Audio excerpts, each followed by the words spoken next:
We are a tri-generational conversation for emerging leaders. Welcome on into another week of the Limitless Leadership Lounge.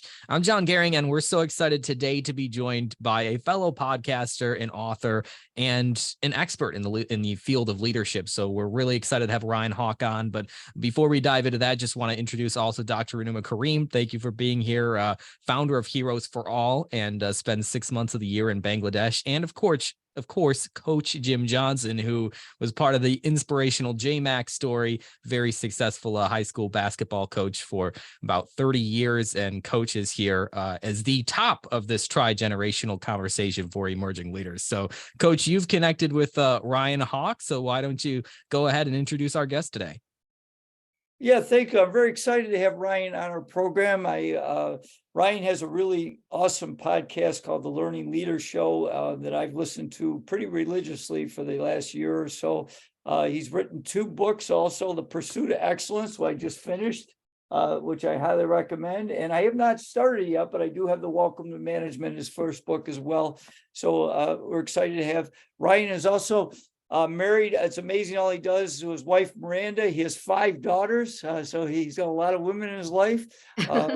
And but he was a high level quarterback, played Division I, and then actually played a little bit in pro football. And then also has got into the world of work as a salesperson, worked himself up, and now he does his own things. He's a leadership consultant and speaker, written 2 books, as I said, and we're just really excited. I know Ryan's going to add a real benefit to our listeners today. Welcome, Ryan. Well, as an awesome intro, I appreciate it, Jim. Thanks for your support. I've seen it publicly for, I feel like, a while, and I'm super appreciative of it, and certainly grateful for the opportunity today to be with all you. Well, thank you. So Ryan, I'm going to start with kind of a unique question because you do have a real background in sports. It's a question I've never asked, but being a coach for a long time myself, I'm curious your thoughts, because obviously it's going to be a subjective thought on this. But you've done a lot of studying of leaders, both in the business world and in the sports world, and I'm curious because 2 of the legends in coaching right now that are still in the game, but have struggled in recent times, also, although had great success. And my curiosity is with Bill Belichick of the Patriots and Greg Popovich of the San Antonio Spurs, 2 guys that are legends in their own particular games. Yet in the last couple of years, they've struggled. I'm curious, what's your thoughts? Why do you think that's happened? Wow. How much time do we have? I probably could speak more to Belichick because I watch more football than I haven't watched a lot of the Spurs lately. I'm a huge fan of both guys, though. I've studied them. I've written about them in my books. The football route, and you as a coach know this too, he had the greatest quarterback of all time, and he doesn't have him anymore. I would start there. And the person they replaced him with doesn't seem to be very good. So I think that hurts. And quarterback is the most valuable position in that sport, and maybe in all of sports, meaning how well that person plays is going to determine the outcome, maybe more so than any other sport in the world. So they don't have that. If Belichick doesn't have that, as well as it seems as he's made poor decisions on his staff. I'm a big proponent of your who. You become the people that you choose to surround yourself with. And when you lose some assistant coaches and you backfill them with people who maybe aren't good, as a prime example would be last year, where you have a young quarterback who's in his 2nd season and you decide to hire a defensive coach to be his quarterback's coach and offensive play caller, a guy who has no experience doing that, didn't seem to be good at it at all. A lot of people whether it was Mac Jones himself or others, said that he was terrible at the job. That to me is a leadership failure on Belichick's part. He made the decision to put that person in that role, and we saw what happened as a result. So I'd say that's big there. When it comes to Popovich, again, haven't watched the Spurs very much, but he also had Tim Duncan and Manu Ginobili and Tony Parker, these amazingly selfless buy into the system, yet highly talented players, and he doesn't have them anymore. And it doesn't seem like they've been able to get guys like them on their team. They did have Kawhi Leonard, and then they lost him for whatever reason. So it's just like a lot of leadership. I mean, and coaching similar. One of my best friends, Brooke Cups, is one of I think the greatest coaches I know currently in all levels of coaching. He's a high school basketball coach, and Brooke will tell you when he won the Ohio High School Coach of the Year, he's like, "Yeah, I had great players." Now he's humble, but I mean, it's to me, it's the system that you implement combined with then having great players, and that's usually what happens in the sales world. It's very similar. I was the best manager. I won all the awards when I had great players and when I had great sellers on my team. Now it was my job to hire those people and train and develop them, but the years when I did well versus the years when I didn't, it usually was because I had done a good job with surrounding myself with really great people.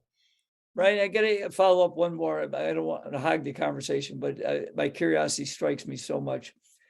Going back, Belichick and Bill Walsh, okay, two obviously great NFL coaches. But in my opinion, in observing the people that worked for them, Bill Walsh's assistants went on and had much more success than Bill Belichick's. I don't know if you agree with that, but that's my assessment. For sure. I'm curious what your thoughts on that are. Well, the Score Takes Care of Itself by Bill Walsh is one of the. I'm sure it's a book you've recommended. I've read it. Yeah. Awesome. Yeah, it's if you want to build an organizational of excellence, that's a good book, regardless if it's about football or not. I mean, champions behave like champions long before they win a championship. It's all about the process. But the other thing Bill Walsh would regularly do was make phone calls on behalf of his assistant coaches and said, he's ready. He's ready. You should hire him. And he built up trust because he wouldn't do that if he didn't really mean it. I don't know what's going on with the Belichick coaching tree. It just feels like when the guys leave him, I say guys because they've all been guys, but when the guys leave him, they just haven't done well on their own. There may be exceptions to that rule, but I'm not sure of them. Most of them really struggled, and I think like for striving to be a level 5 leader. I mean, that's the two ways I define that from Maxwell and others. Is one that the place continues to thrive when you leave, but also the leaders that leave you thrive beyond how they did when they were with you. I think that's the ultimate sign of leadership, is that you create more leaders that they can do well without you, as well as your organization continues to have an upward trajectory even after you leave. That means you've put it in a good position, in a good place to thrive without you. It's also a form of being a servant leader, which we all should strive to be, I think. So I don't understand that. It feels like the development of the coaches just doesn't really happen there. I'm not sure why. Maybe it's a more of a dictatorship style, and sometimes when you have that, it's harder to create more leaders when they leave the nest, so to speak. Such a great point of like creating more leaders. And nowadays, Ryan, I have an interesting observation, and I would like to get your take on it. There's so many young people in our country after they're graduating from university or something like that, they are starting their own business instead of going into usual job route or things like that. So a lot of startups are emerging in our country and also in Silicon Valley and other places. You started as in the corporate America also, like you have that experience of working in corporate America, and you started from like entry level. So I'm always like, there are so many failure cases nowadays. So the young people, they start with the passion, like go for the passion and all those things. But then there is a time where the whole thing just stops. They fail. There are more failure cases than success. So in this scenario, what would be, from your experience, what would be your advice to those young leaders who want to start an organization, follow their dreams and passion? How important is the experience in real world before actually launching their businesses or ventures? Yeah, I mean, I'm only one example, but there is no way I could have done anything without a lot of luck of where I got my first job. I got hired by a family friend, probably didn't deserve the job, but I was very motivated to prove him right. I wanted people to believe that he had made the right choice by kind of taking a shot on me. What happened at that first job, one, it was a job in sales, which everybody, no matter what you do, needs to learn how to sell. Everything we do, we are all selling something every single day, whether you have a quota or you carry a bag or not. We're all in sales all the time. Dan Pig wrote a great book on that, To Sell is Human. Everybody should also read that book. But so I got lucky, one, to get a job in sales. I got lucky from a family friend to hire me. I tried to then take some of the work ethic I developed from playing sports and put that into that space. What happened, though, was I learned how to be a professional. I learned what it meant to have a work ethic in corporate America. I learned how to build relationships, how to collaborate, how to work as a team, it was different from the locker room, because we all just we're so focused on playing our sport. Whereas in the corporate American world, you're doing all different, you all have different goals, we all have different aspirations, we all have different KPIs. I mean, everybody's got a lot of different things. Right. So you got to learn how to collaborate across the business, as well as achieve your number. You got to learn to find mentors and sponsors and people that will place bets on you. Like, all of that stuff happens. And then you also just have to learn like the basics of what a business is and customers are, and selling and presentations and running meetings and all the stuff. Right. I can't imagine just starting a business without having done any of that. If you can, I mean, there are people that are geniuses far smarter than me that they've proven they can do that. I found, though, that I think you're in a much better position to start a business when you've been able to be out in the world a bit and learn from both great leaders and subpar leaders, as then you kind of take all of that experience and learnings into whatever it is you're going to start. My guess is that will greatly increase your odds of your business going well than if you just started it right out of college. But we hear about we hear about all the stories that Mark Zuckerberg drops out of college and starts it and it works. And there's other ones like that. They're the sexy stories that are on front pages of magazines and newspapers and all that. But they're just a tiny, tiny fraction of the ones who actually do it. The majority of them probably really struggle because you do need some of those life repetitions in order to learn and draw from when you're starting something. Yeah, because I've started my nonprofit at age 40. Before that, I worked at UNICEF. I'm still working in the college as an academician. So different. I worked in a bank also. So I tried so many places to see where I fit. And then I got all the information, like how people relationship, networking. How do you this is another question. How important is building a network if you want to be a smart leader? I mean, that's one of the reasons that I was motivated to start a podcast. Was I wanted to, I got my MBA. I wanted to go back to school to learn more, but didn't love the full formal element of or I wasn't a great student in a formal education setting. Did okay. But I thought it would be neat to be able to choose my own professors to learn from directly and then share what I was learning with everybody else. And maybe they could learn along with me. And that's why the Learning Leader Show, my podcast, started 8 years ago. So that's a big part of it. But your who, right? That comes from Jim Collins. I remember on episode 216 of my show. I mean, he kind of whacked me right in the face with it. He's like, "Hey, man, I'm glad you're excited about your what and your why, but what about your who? Because that's everything. Who will be your friends? Who will be your mentors? Who will be your partner? Right? Who you surround yourself? That's who you're going to become. Much like the Belichick, Greg Popovich story. So I think that's pretty much everything. If you get that foundation built with, and it's never ending, right? You continually are building these deep, long form, meaningful, mutually beneficial relationships. I think you got a much greater shot than if you think, well, no, that doesn't really matter. Well, it really does. The people that you're surrounded with make all the difference in the world. And that's how cool opportunities have been created for me. It's usually about the people who are around me. Yeah, friend raising. That is so important. Yeah, exactly. You almost just answered my next question. So you know what? You almost skip me and go straight to coach. But I have to say, Ryan, you and your brother, both great leaders.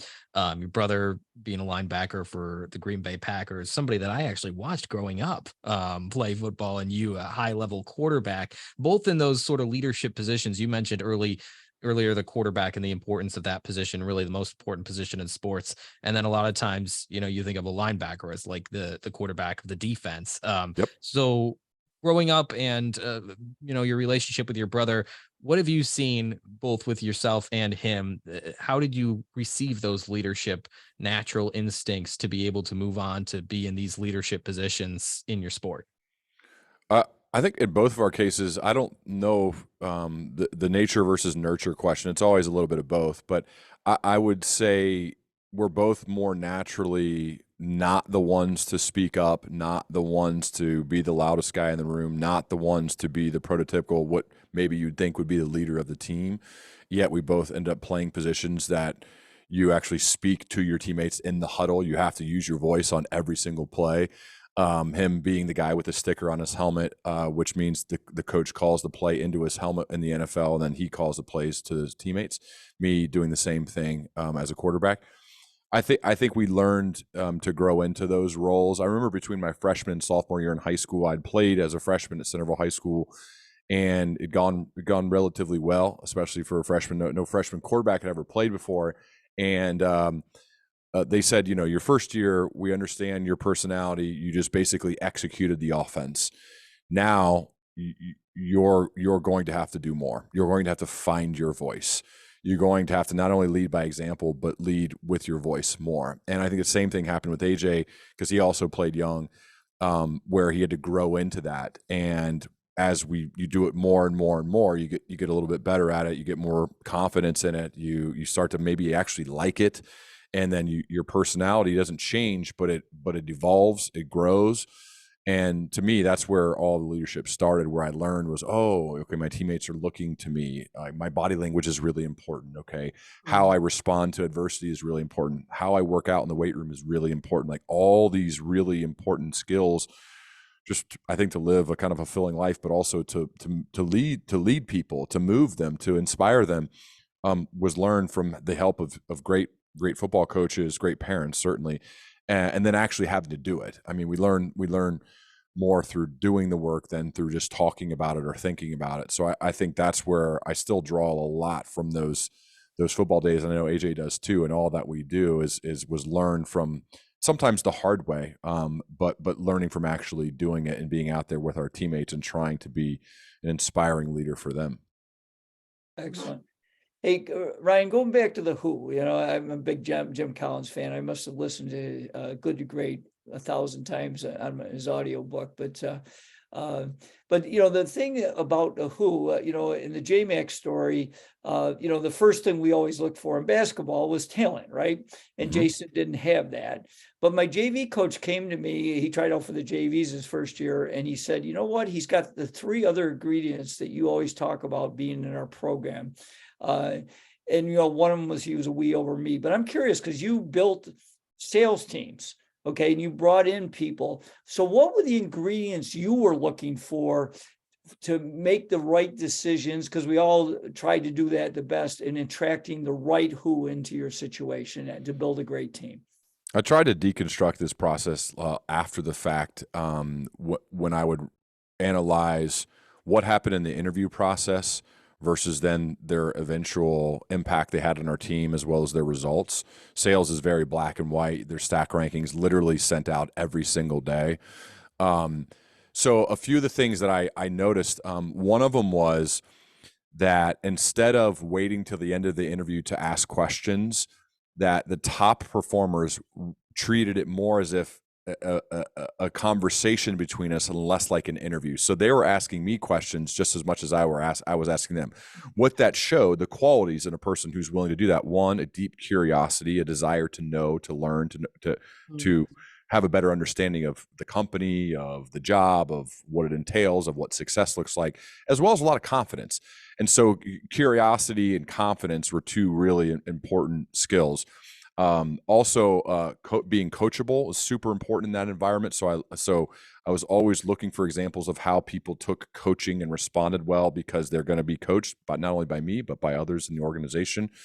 I think, especially in the team that I was trying to build, I really noticed that people who had not only were good at it, but a desire to mentor and train and teach other people, tended to do well in their own right, but also then made the entire team better. So I wouldn't say it's selfless, but I'd say it's people who truly were fulfilled by helping others.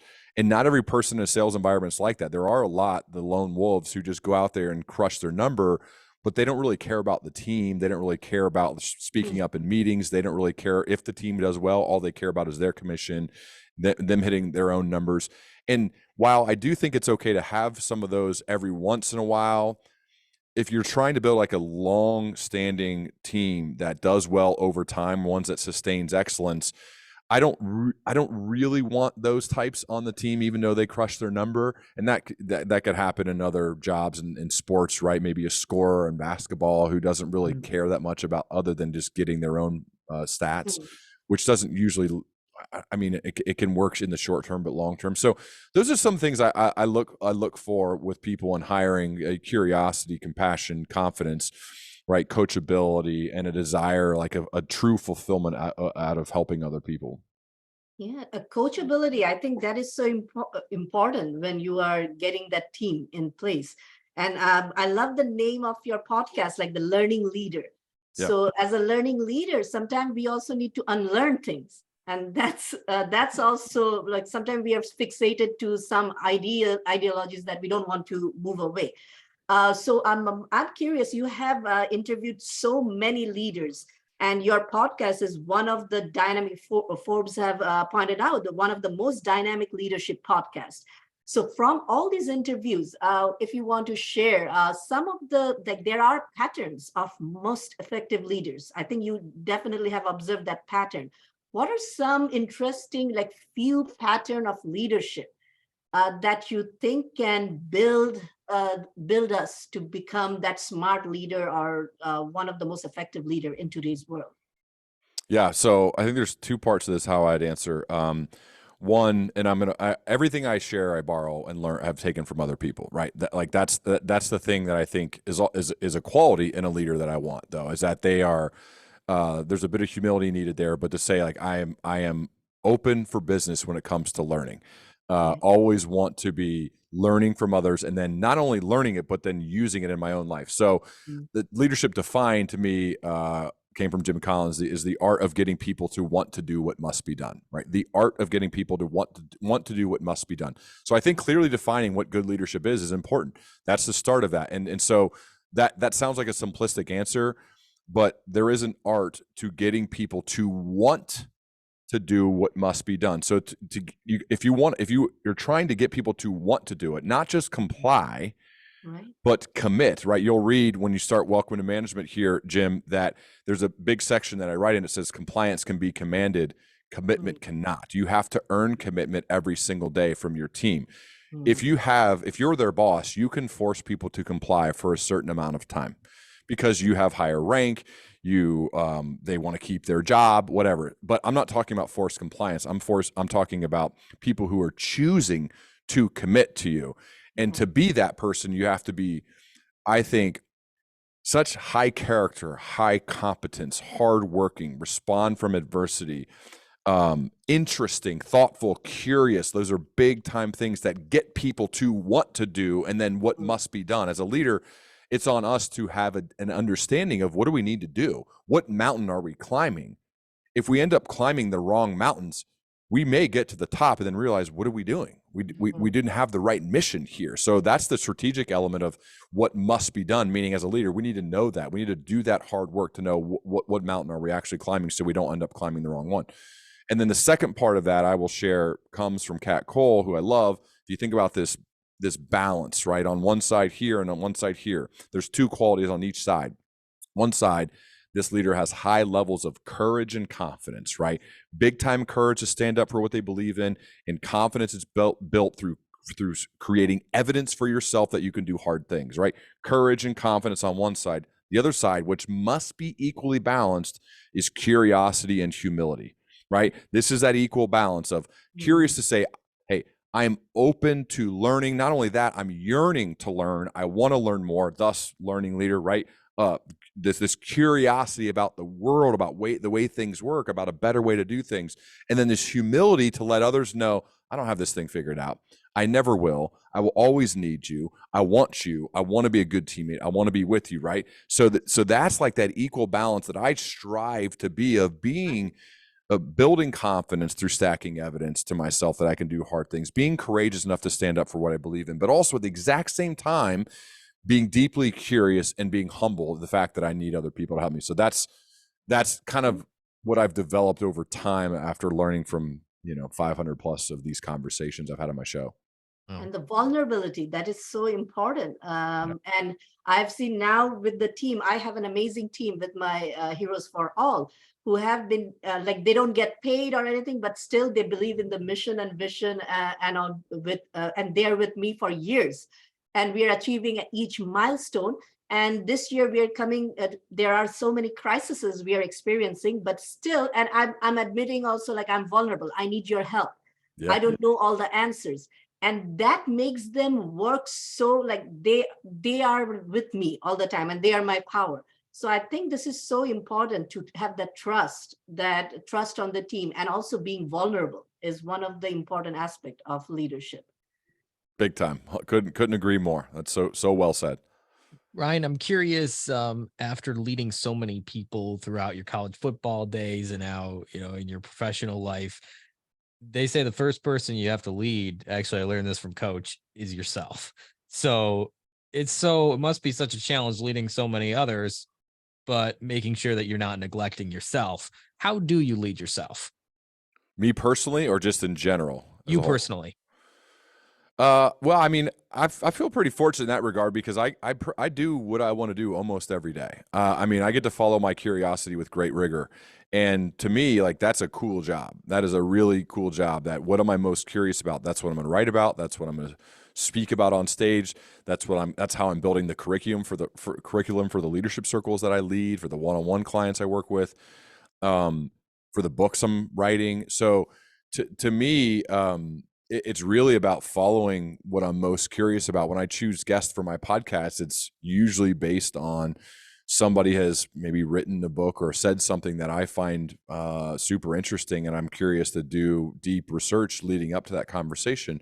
So I feel I liked doing energy audits, so to speak, which is essentially looking at my calendar over the past month.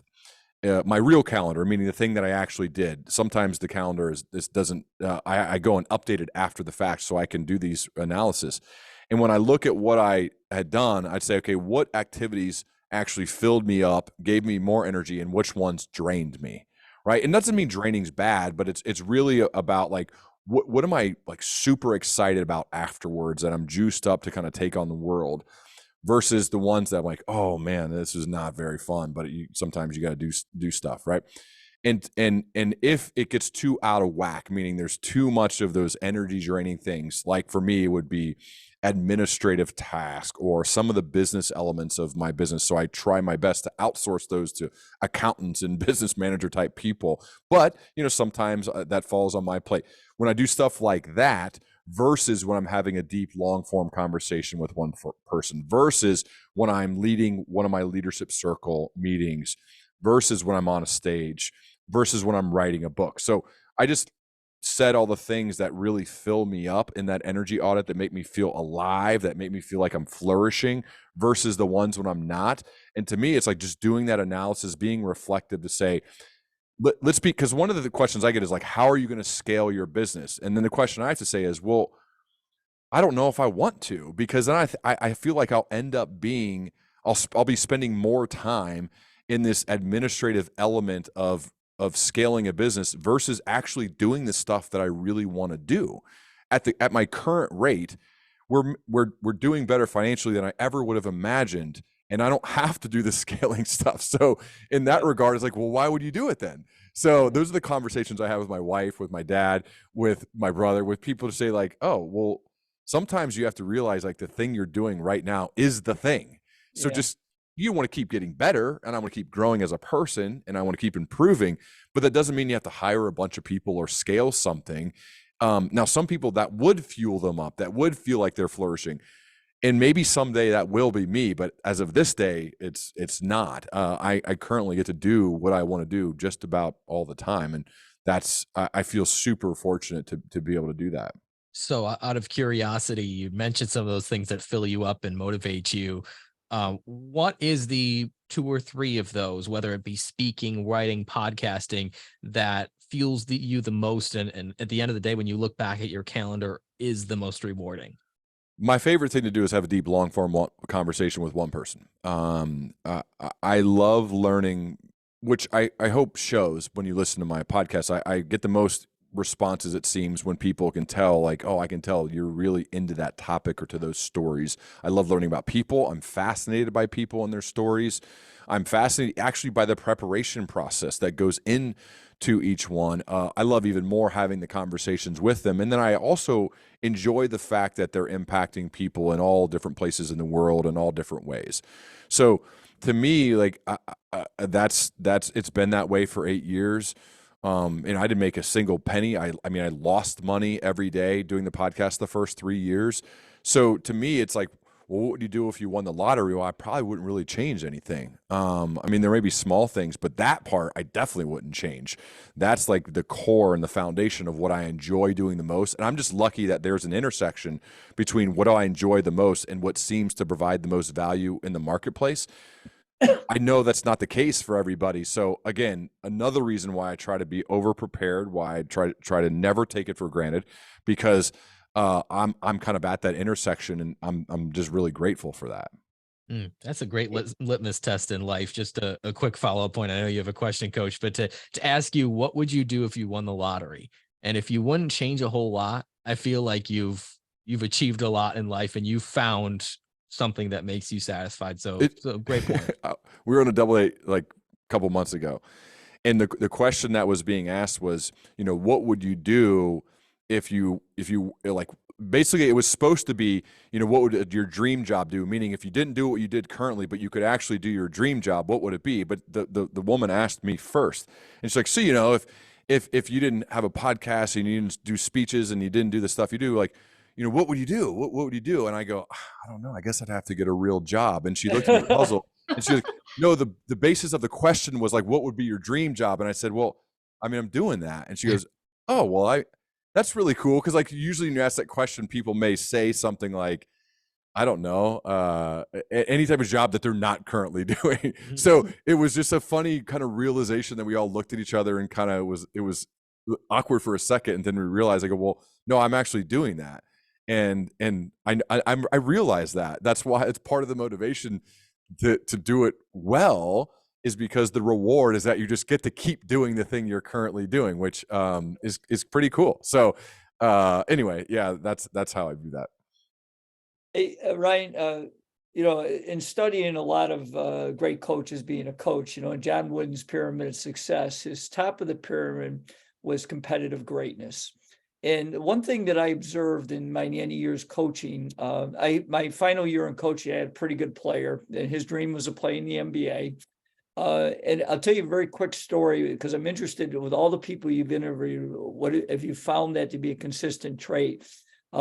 This young man ended up going to Vermont, had a great career there, but did not get drafted, but presently is on the Golden State Warriors. Okay, so great story. But the one thing I really learned from Anthony about the competitive greatness, we had a fitness test called the pacer test. The kids would drop out intentionally, not give their best effort. Anthony was 6'6", 225 pounds. The normal for a pretty good kid was about 70 lengths. He did 110. And it really showed me, even though this kid was undersized, that's why he's playing in the NBA, because obviously he has talent. I mean, you don't get there without that, but that internal competitive greatness that I don't think all of us have. But do you see that as a characteristic of the people, because you've interviewed so many successful leaders? Yeah, I think that makes it's a really cool story. I think that makes a lot of sense. There seems to be just a difference, and I don't like to make the world binary, like you either have it or you don't. But it seems to pop up more and more. I just interviewed Frank Slootman, the CEO of Snowflake, and Frank has been the CEO of 3 different companies that he's taken from being small to being billion-dollar companies. It's very rare to have a CEO do it 3 times. Yeah. And you could just tell there's something different about the guy. Like, he has a drive that it is just rare, about kind of like fulfilling his purpose of leading and improvement and making something excellent. With that said, I'd be curious to see what you think, Jim. He would be the first to tell you that he's not a very balanced guy. He's myopically focused. Sometimes that gets in the way of personal life and other things. And so I do see some of them that are able to accomplish and achieve those things, but it does come at a cost. And so I was curious to ask you, when you see those who are overperformers, do you see the same thing where they're not that balanced, or have you found some that actually are super high performers over an extended period of time and at the same time balanced? I mean, they're a great husband or wife, they're a great mom or dad. Like, I'm curious to see what you think after being around talking to these people. Yeah, so that's a great question. I've observed that people that, really are in competitive greatness, the ones that have a little bit better balance is because they understand there's different seasons to their life, and they're able to communicate to the people that are closest to them. For example, if they're married or, have a family of that. Because interesting, my follow-up question that you brought up, I'm just going to ask you, is that I know you've done a lot. You've become a pretty highly successful leader. You have a great podcast, yet you have a big family. You have 5 children. So my question to you, coming back, because I do see people that are real extremes. It's interesting. I'm reading a fictional book called Lead for God's Sake. I don't know if you've read this, but it's about a basketball coach. I'm only about a third of the way through it. But where exactly your issue that you just brought up, the 2 people that are successful in the business or coaching world, but are not successful in the family world. So my question back to you then is, how have you been able to balance that with 5 children and a wife? I have one priority. That's it. My priority is Miranda and then our children, and they're kind of lumped together. So everything else is secondary. I think people might be surprised at my calendar. I try to work really hard during the times when I don't have an opportunity to be with them. That's so the 2 times primarily when that is, it's when they're sleeping and when they're at school. Miranda also works full time, and so during the day she's working as well. But I do enjoy almost every day putting my youngest daughter Charlie on the bus at 8:05 and getting her off the bus at 3:50.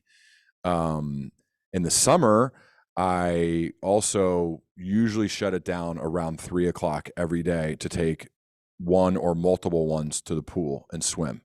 My favorite thing in the world to do is Charlie's 8 and she's quickly growing, is to launch her up in the pool and throw her and look at the beautiful smile on her face as she's flying in the air, doing funny things with her arms and legs, and then landing in the water. I know those days are finite. I know that they will end because they'll get too big. My older ones already are. And so I've seen that. So to me, Todd Henry told me, try to build a life, not a business. That's what I'm trying to build. The business is secondary to that. All my podcasts, the books is secondary. Now, I'm very filled up by my work. I love the work. But I'm also part of the inspiration to do the work I do is to show them that they can do anything if they're willing to work hard at it. That doesn't mean they have to work super long, crazy hours. Like, sporting events are huge to me.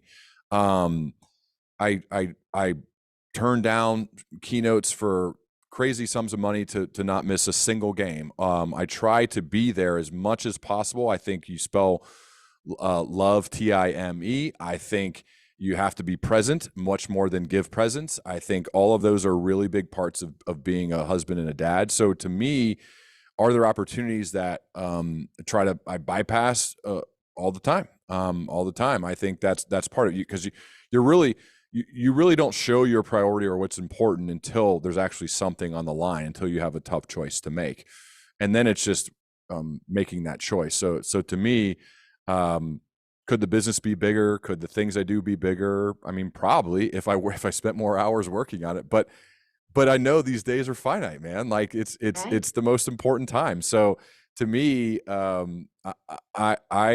I also am lucky to maybe not sleep as much as other people need to. Now, maybe I need to sleep more, but so those 2 hours that I wake up without them being awake are huge. I get a lot done. That's when I write my books.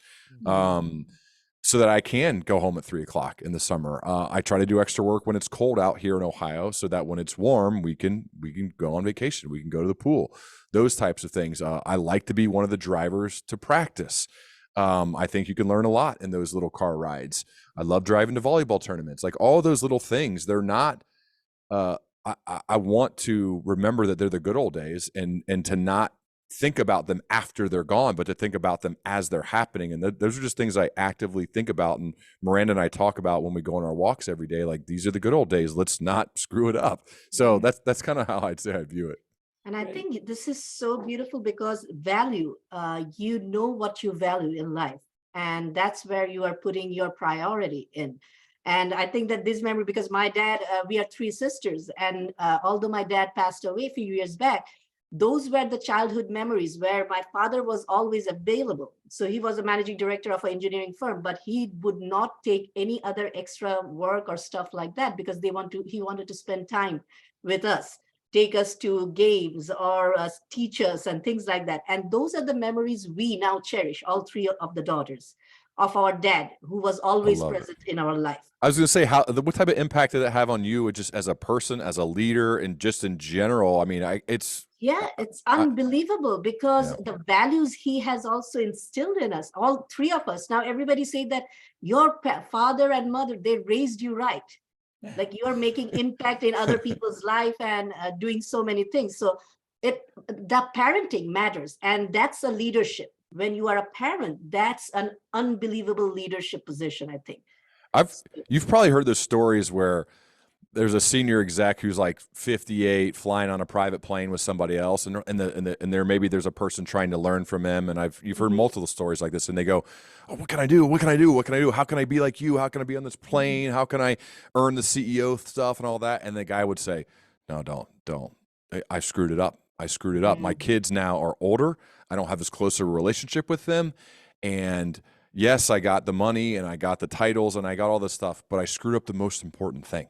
And so you hear enough of those stories, luckily, maybe earlier when you can still make these choices and think, oh my goodness, like what am I doing? Like what difference does it make to get a little bit of extra money or to the title if it's going to come at the expense of crazy working hours, tons of travel, where you're literally gone? I mean, what's the point? What's the point of doing all this if you can't be present for the most important things, Exactly. My last question to you, like observing the world nowadays after the pandemic, now the war and all those things, I feel that there is a crisis in leadership all across the world. So from a leadership expert like you, is there hope? Like, how do we build leaders who care? Like, what are the things that as leadership coach we can do to make leaders who will not create crisis, but create more empathy in this world? Oh, I don't know. I don't know, because I'm struggling with that. You know what I'll say, actually? I've met with high school and college kids a good amount over the past few years. I actually am very optimistic for the future when I meet with them. They are light years ahead of where I was when I was finishing high school and college. So I know that narrative is true in some cases and is certainly out there. It just isn't my experience. In my experience, I feel pretty good about our future and how I mean, there are now in high schools, there are leadership classes. In college, there's leadership class. There's there was none of that when I went to college. And now it seems to be at the forefront of people's minds. Do you know how many books are written on leadership and on all of that? I don't know how much people are reading, but there still seems to be so much more out there now. But we have to be careful because that type of stuff is more boring in the media. That doesn't sell very well. Mm. What sells very well is we're doomed. Something's wrong. Here are the numbers of whatever the negative stat that's going to be shown on the side of the screen. So in a way, we have to be careful of understanding what sells. Not saying we don't have problems. Obviously, there are things we need to work on. But I guess I just feel more optimistic. I try to invite a few young people to my leadership circle meetings and my in-person meetings, usually people in their early 20s, recent college grads, or some that are still in college, just to kind of, and I ask them to speak. They're usually a little nervous initially, but they'll get up in their talk, and just to kind of get their perspective and what they're dealing with and what their struggles are. And I always come away saying like, wow, so impressive, so impressive. So it's just, I don't know, like I'm a little bit more optimistic for people, because I think people want to do well. It's just a matter of us helping them, provide opportunities to do that. And I think that's where mentorship comes. Yes. They need the right mentors to guide them. Yes. Because our previous generation, they did good, but also created a lot of problem. And the future generation, we can learn also from our past mistakes and become better leaders. Yeah. I mean, yeah, you're obviously one of the ones that need to be out there speaking to all these people too, because it would make a lot of sense to be helping them. So, and in shows like this, of course.